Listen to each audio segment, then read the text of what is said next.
देखिए, पवित्र श्री अमरनाथ यात्रा 2026 जो है इस समय अपने अंतिम पड़ाव पर है।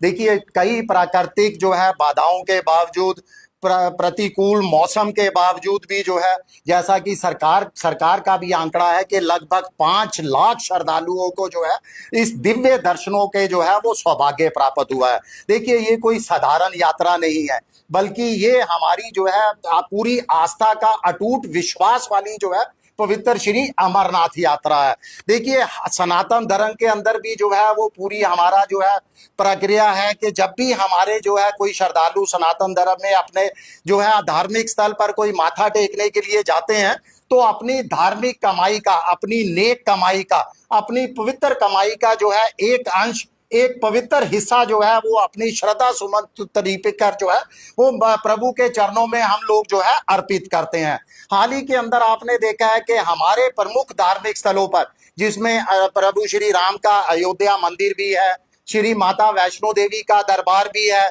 अयोध्या मंदिर में जो है आपको मालूम है कि चढ़ावे के अंदर जो है वो चोरी का मामला सामने आया। पवित्र श्री माता वैष्णो देवी यात्रा की बात करें तो यहाँ पर चांदी की शुद्धता को लेकर जो है वो सवाल खड़े हुए, यानी वित्तीय अनियमितताओं जो है वो लगातार सामने आ रही हैं। अगर पवित्र श्री अमरनाथ यात्रा की बात करें तो यहाँ भी जो है वो करोड़ों की कलेक्शन होती है। अगर हम अनिवार्य रूप से जो पंजीकरण ही वसूला जाता है हर साल 5 लाख से 6 लाख लोगों का, वो भी जो है करोड़ों में जाकर बैठता है। 150 रुपए से 250 रुपए जो है वो अनिवार्य पंजीकरण है हर यात्री का। इसके साथ साथ चढ़ावा ऑनलाइन ऑफलाइन या और भी जो भी देश के करोड़ों सनातनी जो है अपनी श्रद्धा अनुसार वहां पे प्रभु के चरणों के अंदर जो अपने श्रद्धा सुमन अर्पित करते हैं, उससे ऐसा जानकारी है कि करोड़ों की आय जो है वो अमरनाथ श्राइन बोर्ड को भी जो है वो होती है। देखिए, हमारा साफ और स्पष्ट मानना है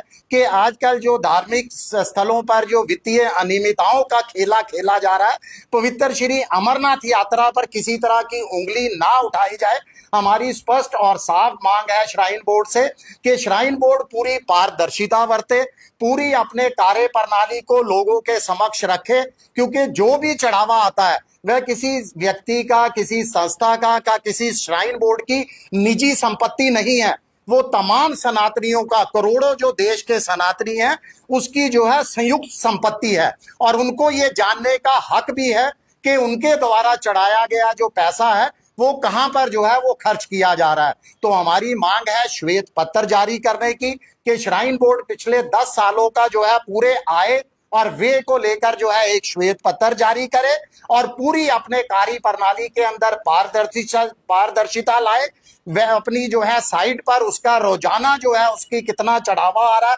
उसका पूरा ब्यौरा जो है वो सार्वजनिक करे। केंद्र सरकार से भी हमारी मांग है कि तमाम धार्मिक स्थलों के लिए जो है एक न्यूनतम मानक तय किए जाएं, ताकि तमाम धार्मिक स्थल जो है अपनी आय और व्यय को पूरी पारदर्शिता के साथ सार्वजनिक तौर पर जनता के समक्ष रखें। इसके साथ साथ एक और बहुत बड़ा मुख्य मुद्दा है, मुझे लगता है कि हम सबको उसके ऊपर जो है वो आवाज बुलंद करनी चाहिए। वो है, देखिए, अमरनाथ यात्रा हर साल जो है हमें बताया जाता है 50 दिनों की, 60 दिनों की। हमारा मानना है कि ये जो पीरियड को लेकर जो दौड़ मची हुई है ना, उस पर जो है वो पूर्ण विराम लगे। देखिए, पिछले कई सालों से हम देख रहे हैं कि पवित्र श्री अमरनाथ यात्रा और पवित्र हिम शिवलिंग जो है, जो प्राकृतिक रूप से वहां पर तैयार होता है, वो मात्र कुछ दिनों के अंदर ही अंतर ध्यान हो जाते हैं, जिससे दूर दराज से आने वाले और आखिरी समय के अंदर आने वाले श्रद्धालु जो है वो निराश होकर जो है वो वापिस लौटते हैं। हमारी मांग है कि इसको मात्र 30 दिनों तक ही जो है यात्रा को समेटा जाए,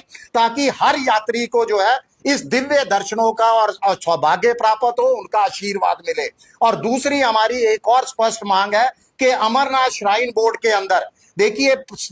हमारे स्थानीय धर्म गुरुओं को जो है वो जगह मिले, ताकि बेहतर तरीके से यात्रा का जो है वो संचालन हो सके।